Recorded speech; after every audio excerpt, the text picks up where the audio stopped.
New car leasing used to be a very desirable method of selling a car by new car dealers and manufacturers. And the reason why is because it promoted brand loyalty. So that at the end of a lease, it's very likely that the driver is going to bring that car back to the dealer where it was leased from, or at least the same type of dealer, and maybe look at another car.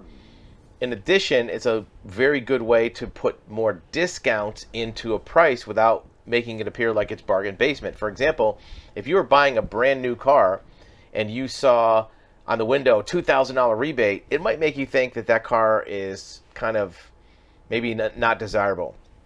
But if you took that $2,000 and put it into the lease deal, it was a discount, you have a lower payment, but the buyer doesn't think it's like blue light special like Kmart.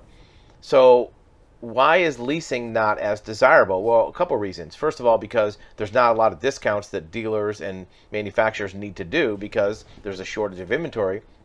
Number two is resale values are questionable. One thing about a lease is that the lease payment is as much to do with the future value of the vehicle as it is the selling price. Because what you pay for a lease payment is the selling price minus what they think the value is going to be in 3 years or 4 years, however long the lease is.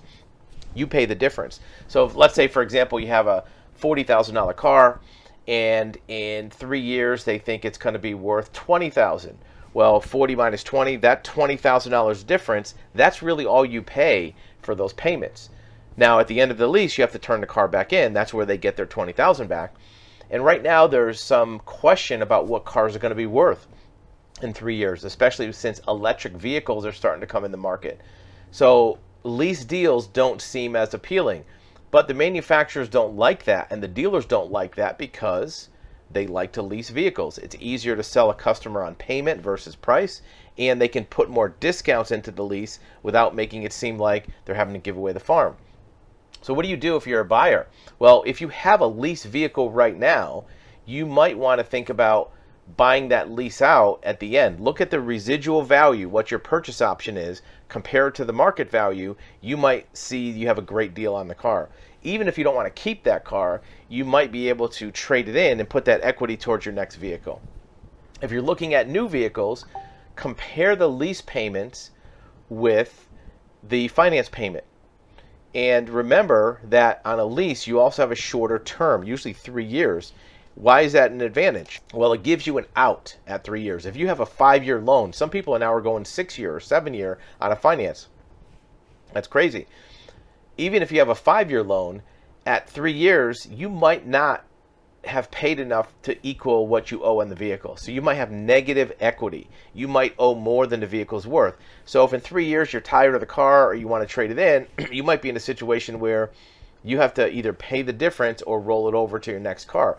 If you lease a vehicle, you don't have that problem because as long as the vehicle's in good condition, you haven't gone over on miles, you just walk into the dealership, drop the keys on the counter, walk away. A lot of people think that leasing is throwing away money because you're just renting it. Well, on a finance, you're just renting it until you get past 3 years anyways.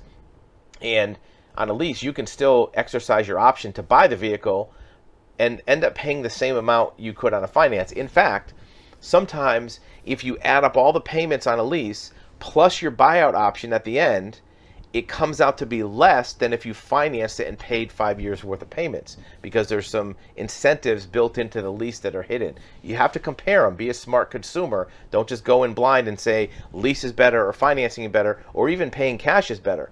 Sometimes you have to compare it and also consider that the dealer can do funny business with the prices to make one of them more attractive.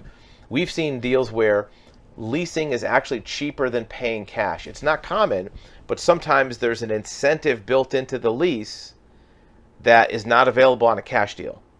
And if you add up all your lease payments, add in the buyout option at the end, sometimes it comes out to be exactly the same amount as if you just paid cash. And if you leased it and bought it out, you have the money in your pocket for that period of time. So compare all of them. Get really competitive quotes on all three.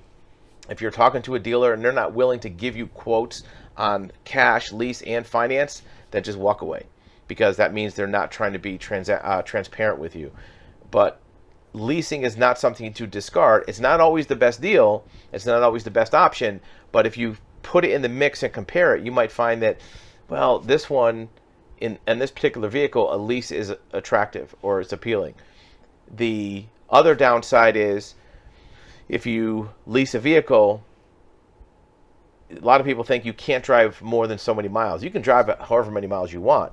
But if you decide to just turn the car in at the end of the lease, that mileage is going to count against you. But even if you finance the vehicle and you traded it in 3 years, mileage would count against you anyways because your book value would be less. So mileage costs you either way. If you pay cash, finance, or lease, it just costs you in a different way because cars with high miles are worth less money. So consider all three. Don't take one for granted that it's always going to be better. Make sure you hold the dealer's feet to the fire to get good quotes so you can make sure you're getting the best deal and picking the best way to buy the car.